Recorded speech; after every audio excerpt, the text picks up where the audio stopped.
आपण पाहत आहात लोकवेद सांगली न्यूज। गाव ते शहर आम्ही आहोत तुमच्या सोबत। ताज्या आणि विश्वासार्ह बातम्यांसाठी लोकवेद न्यूज सांगली चॅनलला आत्ताच सबस्क्राइब करा।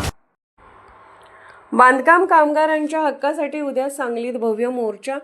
बांधकाम कामगारांच्या प्रलंबित मागण्यांसाठी लाल बावटा बांधकाम कामगार संघटना यांच्या वतीने उद्या दिनांक 23 मार्च 2026 रोजी सांगली येथे भव्य मोर्चाचे आयोजन करण्यात आले आहे।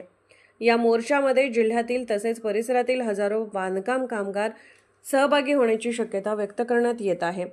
संघटनेच्या वतीने देण्यात आलेल्या माहितीनुसार कामगारांच्या विविध प्रश्नांकडे प्रशासनाचे वारंवार दुर्लक्ष होत असून अनेक मागण्या अद्याप प्रलंबित आहेत। यामध्ये मुख्यत्वे कामगार नोंदणी प्रक्रिया सुलभ करणे, प्रलंबित आर्थिक मदत तातडीने वितरित करणे, आरोग्य सुविधा वाढवणे तसेच सामाजिक सुरक्षा योजनांचा प्रभावी लाभ देणे या प्रमुख मागण्यांचा समावेश आहे।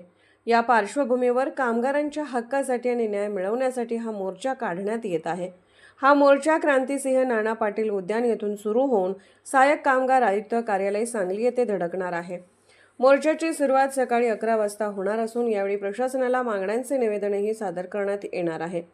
संघटनेच्या पदाधिकाऱ्यांनी सांगितले की बांधकाम कामगार हे समाजाच्या विकासाचे प्रमुख घटक आहेत, मात्र त्यांच्या मूलभूत हक्कांकडे सातत्याने दुर्लक्ष होत आहे। त्यामुळे कामगारांनी एकत्र येऊन आपल्या हक्कासाठी आवाज उठवणे आवश्यक आहे। मोर्चामध्ये महिला कामगार, युवक तसेच विविध भागातील बांधकाम क्षेत्रातील कामगार मोठ्या संख्येने सहभागी होणार असून एकजूटच आपली ताकद आहे असा संदेश देत मोर्चा यशस्वी करण्याचे आवाहन करण्यात आले आहे।